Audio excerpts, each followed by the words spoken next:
En el 2013, Ashton Kutcher se enfrentó al desafío de interpretar a uno de los visionarios más icónicos del siglo XX, Steve Jobs, en la película biográfica Jobs.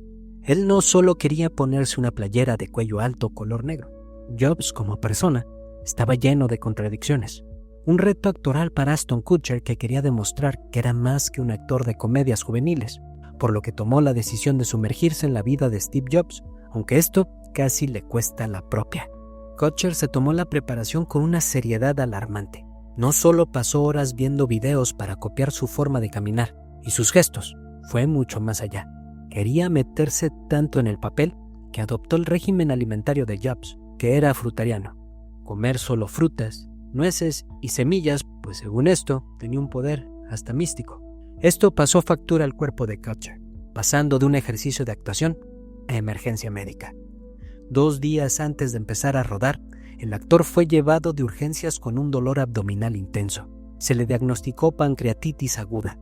Lo irónico de esto es que el propio Steve Jobs murió debido a un cáncer en el páncreas. Kutcher terminó describiendo la experiencia como aterradora, pues esta fue una advertencia de los escalofriantes riesgos de confundir actuación con autodestrucción. Y Ashton no ha sido el único actor que no solo quiere actuar, se quiere convertir en el personaje. Muchos desean que su actuación sea tan real que el público olvide que está viendo una película. El método que muchos que intentan este nivel de realismo en el cine es conocido como el método Stanislavski, basado en un director ruso que pensó que esto le daba otro nivel a las interpretaciones, pues la técnica exige llevar al cuerpo a niveles que no está acostumbrado y que el papel requiera, desde pasar hambre hasta convivir con verdaderos delincuentes en una cárcel. Así que hoy veremos algunos casos donde los actores se pusieron en riesgo física y mentalmente para alcanzar un nivel de interpretación más allá de sus capacidades humanas. Para entender estas tragedias, primero hay que separar el mito de la realidad. Cuando hablamos del método, muchos piensan en actores que se niegan a salir del personaje o que hacen locuras peligrosas, como Jared Leto, que es fanático de este método, y un ejemplo fue el regalarle revistas y juguetes para adultos, animales muertos y demás cosas extrañas a sus compañeros del Suicide Squad. O para Morbius, donde después de corte seguía interpretando a alguien que no podía ponerse de pie, obligando a la producción a que lo ayudaran y trataran como discapacitado. Así que mejor vayamos a una cápsula de historia. La idea original del concepto del método era muy distinta. Stanislavski revolucionó el teatro con un sistema y su propuesta era radical. En lugar de imitar una emoción, el actor debía vivirla. Para lograrlo, desarrolló técnicas como la memoria afectiva, donde el actor busca en su propio pasado una experiencia real del dolor o alegría y la trae al presente. El objetivo era la verdad psicológica. Pero el propio Stanislavski sabía los peligros de hurgar en heridas emocionales sin control y advertía que un actor debía saber cómo liberarse del personaje. El problema fue cuando su sistema cruzó el Atlántico y llegó a Estados Unidos. Ahí, en el legendario Actor Studio de Nueva York y bajo la dirección de Lee Strasberg, el sistema se convirtió en el método. Strasberg se obsesionó con la memoria afectiva, empujando a los actores a una introspección a veces brutal, a revivir sus traumas más oscuros para lograr la verdad. Mientras otras maestras como Stella Adler, también discípula de Stanislavski, defendió usar la imaginación para evitar este daño. La versión de Strasberg, mucho más sensacionalista y peligrosa, fue la que se hizo famosa. Esta interpretación fue la que se convirtió en una trampa para muchos. Esta fue la cápsula de historia. Ya conocimos el caso de Ashton Kutcher, pero si hay un hombre en Hollywood sinónimo de transformación física extrema, ese es Christian Bale. Considerado uno de los actores del método más importante de su generación, su carrera es un catálogo de cambios corporales tan impactantes que a menudo opacan a las propias películas. Pero dentro de todos sus cambios, el más notorio cuenta el aterrador precio físico de su arte. En 2004, Bale aceptó el papel de Trevor Resnick en El Maquinista. El personaje era un operario de fábrica con un insomnio crónico que lo había reducido a un espectro andante.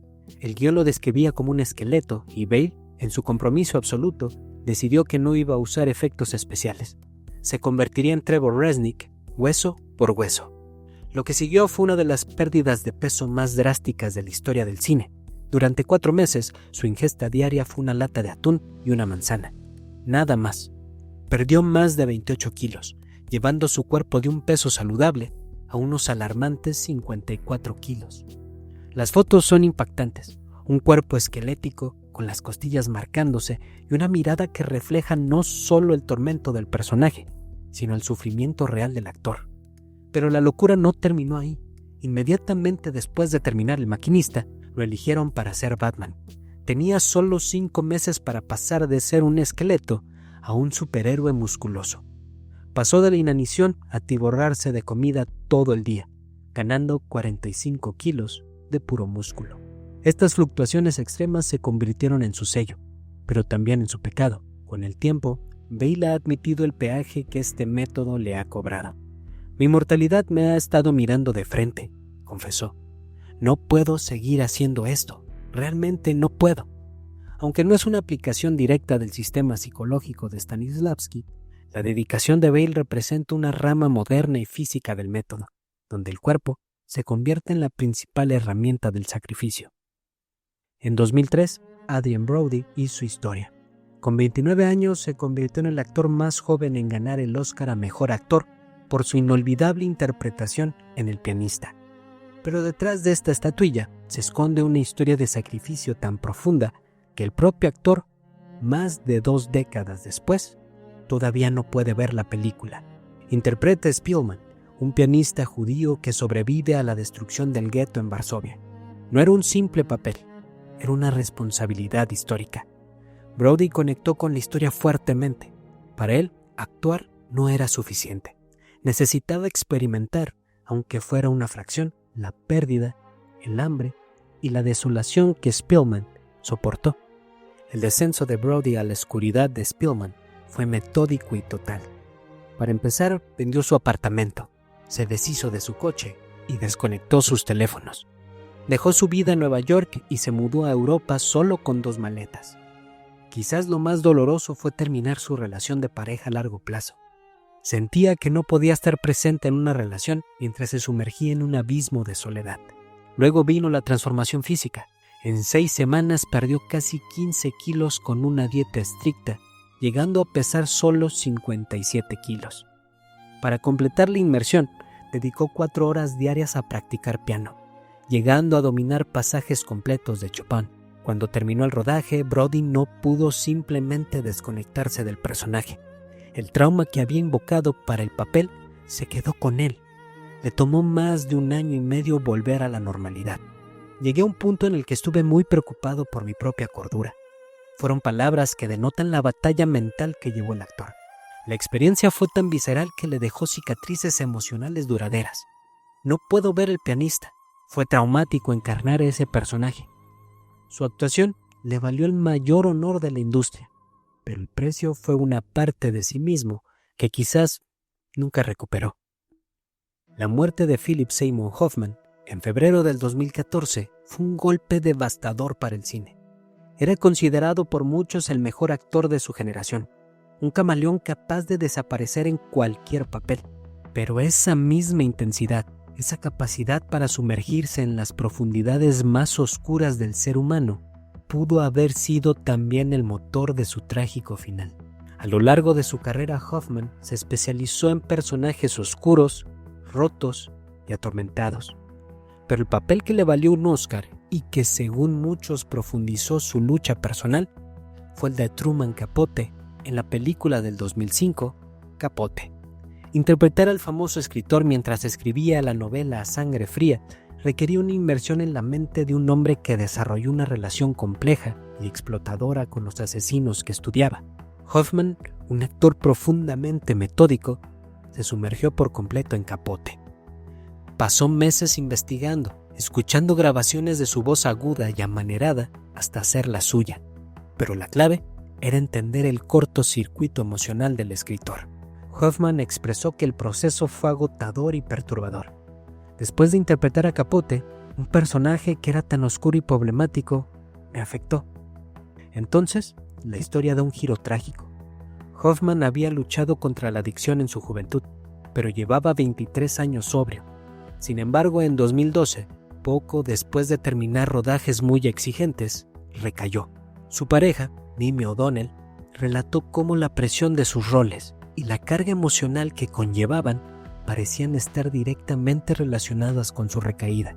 A pesar de sus intentos de rehabilitación, el 2 de febrero del 2014 fue encontrado sin vida debido al exceso de sustancias.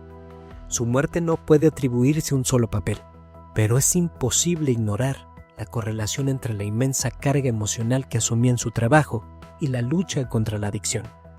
La genialidad de Hoffman radica en su capacidad para abrirse a las emociones más dolorosas, pero esa misma apertura lo dejó vulnerable. Si piensas que estos sacrificios eran un delirio, prepárate para lo que viene. Pero antes, este es un buen momento para demostrar que te está gustando el video. Y por qué no, dejar un comentario de lo que hasta ahora has visto, porque esto se pone más denso. Ningún actor representa mejor la llegada explosiva del método a Hollywood que Marlon Brando.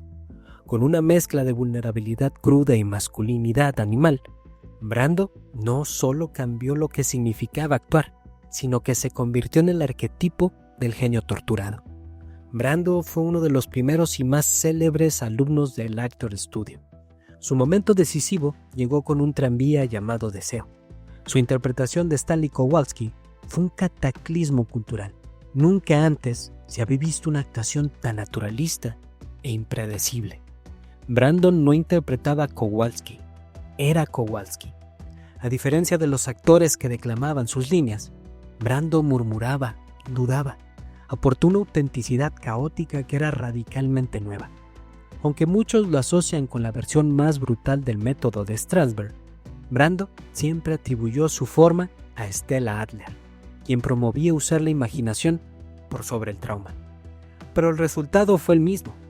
Brandon borró la línea entre su tormento interior, proveniente de una infancia muy dura, y el de sus personajes. Cabe decir que fue esa misma intensidad que lo hizo una leyenda en la pantalla, lo que lo convirtió en un hombre difícil y solitario fuera de ella. A medida que su carrera avanzaba, se volvió cada vez más errático en los sets. Luchó contra la depresión y las adicciones. Su vida posterior estuvo marcada por tragedias familiares devastadoras, incluyendo el encarcelamiento de su hijo y el fin trágico de su hija. Se retiró del mundo, encerrándose en una isla privada. Brando fue el pionero que demostró el poder de usar las emociones más profundas en la actuación, pero su vida se convirtió en una advertencia sobre el peligro de abrir una caja de Pandora emocional sin saber cómo volver a cerrarla. Marilyn Monroe es quizás el icono más grande y trágico de Hollywood. Su imagen de rubia explosiva pero inocente siempre eclipsó su deseo desesperado de ser tomada en serio como actriz. En búsqueda de su legitimidad artística, se refugió en el Actor Studio de Lee Strasberg. Pero para una mujer con una psique de por sí frágil, el método se convirtió en un arma de doble filo. A mediados de los 50, Marilyn estaba en la cima, pero se sentía atrapada por los papeles de rubia tonta. En un acto de rebelión, se mudó a Nueva York para estudiar actuación en serio. En el Actor Studio, Strasberg la animó a utilizar su doloroso pasado como material para sus escenas. Personas que la vieron allí describieron sus actuaciones como luminosas y desgarradoras. Sin embargo, este proceso de revivir constantemente sus traumas tuvo un coste terrible. Su última película, The Misfits, se convirtió en el epítome de este sufrimiento. El guión, escrito por su entonces esposo Arthur Miller, se inspiraba directamente en la propia vulnerabilidad de Marilyn. Durante el rodaje, estaba en un estado de colapso mental y físico, agravado por su dependencia de los barbitúricos y el alcohol. La inmersión en el método no creó los problemas de Marilyn, pero sin duda los exacerbó. La técnica le dio permiso para evitar su dolor de una manera que se volvió incontrolable. En agosto de 1962, poco después del estreno de The Misfits, fue encontrada sin rastros de vida según fuentes oficiales, por exceso de medicamentos prescritos. Aunque su muerte ha creado leyendas sobre conspiraciones, dándole un nivel mucho más allá a esta actriz. Su búsqueda de la autenticidad artística la llevó a confrontar sus demonios de una manera tan directa que al final la consumiera. El método le dio la herramienta para ser la actriz que quería ser. Pero para alguien que pudo haber tenido varias grietas frágiles en su psique, esas herramientas eran demasiado afiladas. Mucho antes de que el actor del método se convirtiera en un cliché, estaba Montgomery Clift. Junto con Brando y James Dean, fue el pionero del realismo psicológico. Su vida es quizás la tragedia por excelencia del método, lo que sus amigos llamaron el suicidio más largo de la historia de Hollywood. Clift poseía una sensibilidad y una vulnerabilidad revolucionarias para un protagonista de su época. Era conocido por su meticulosa preparación. No era de los que solo se aprendía en sus diálogos y posición. Se sumergía en la vida interior de sus personajes, papeles en su mayoría con un contexto bastante duro ante la vida. El problema era que Clift ya era en su vida privada un hombre profundamente atormentado, luchando en secreto con su homosexualidad en una era brutalmente homofóbica. Para Clift, la actuación era una confesión silenciosa. Usaba sus propios sentimientos y dolor como la paleta para darle vida a sus personajes. El punto de inflexión definitivo llegó en 1956. Después de una escena en casa de su amiga Elizabeth Taylor, se estrelló con su coche. Taylor corrió y le salvó la vida, pero el accidente le destrozó el rostro. A partir de ese momento, su descenso se aceleró. Se volvió aún más dependiente de los analgésicos y el alcohol para mitigar el dolor físico y emocional. Su comportamiento en el set de grabación se convirtió en caos y problemas para la producción. En Vidas Rebeldes, actuando junto a una igualmente frágil Marilyn Monroe, su sufrimiento es palpable. Ya no estaba actuando, simplemente estaba haciendo. En 1966, con solo 45 años, partió de este mundo que lo orilló a sufrir por ser quien era. La causa oficial fue un infarto, pero para todos los que lo conocieron, fue la culminación de una lenta autodestrucción. La historia de Heath Ledger y su interpretación del Joker se ha convertido en la leyenda más potente y sombría del cine del siglo XXI.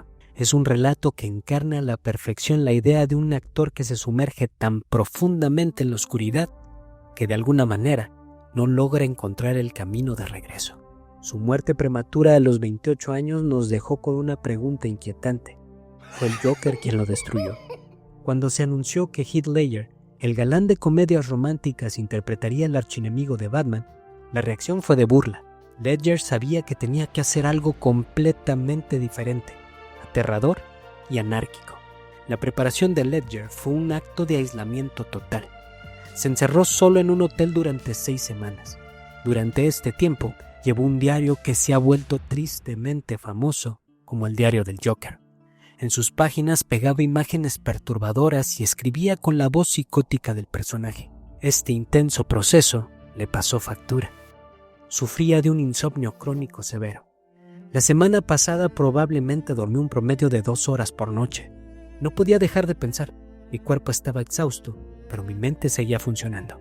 Para combatir el insomnio y la ansiedad, Ledger comenzó a tomar una peligrosa mezcla de medicamentos recetados. La actuación que resultó fue legendaria, una encarnación pura del caos que le valió un Oscar póstumo, pero el precio fue el más alto de todos. El 22 de enero del 2008 fue encontrado muerto por una sobredosis accidental de medicamentos, los mismos que tomaba para lidiar con el agotamiento. Su familia ha insistido que el papel del Joker no fue la causa directa, pero es imposible separar la inmersión total que el papel exigió del insomnio y la ansiedad que lo llevaron a esa combinación fatal. Ledger no practicaba el método de forma ortodoxa, pero su proceso representa la evolución moderna de esta idea, un compromiso total y peligroso con la creación de un personaje. Su historia es la advertencia definitiva sobre el sacrificio máximo por el arte. Desde el tormento físico de Christian Bale hasta el abismo psicológico que consumió a Heath Ledger, estas historias pintan un cuadro inquietante sobre el precio de la autenticidad. El sistema de Stanislavski nació de un deseo noble, pero su interpretación más extrema, el método, a menudo exigía a los actores que sacrificaran su propia paz y, en los casos más trágicos, sus vidas. Borraron la sagrada línea que separa a la persona del personaje. Su legado perdura en actuaciones que son tan poderosas como dolorosas, recordándonos la oscura paradoja de que la búsqueda de la autenticidad en el arte puede llevar a la pérdida total de uno mismo. Entonces, ¿Vale la pena tanto sacrificio por el arte? ¿O es este peligro, esta disposición de caminar al filo de la navaja, lo que produce las interpretaciones que nos marcan para siempre? ¿Crees que el fin justifica los medios en la actuación? ¿Qué historia te impactó más? Los leo en los comentarios. Ya sabes que si eres de los que se apasionan con estas historias que exploran ese lado oscuro del mundo del cine, no olvides suscribirte y activar las notificaciones. Así no te perderás el próximo video. Gracias por acompañarme en esta oscura ocasión. Te dejo en pantalla 2 videos que podrían interesarte. Te espero allá.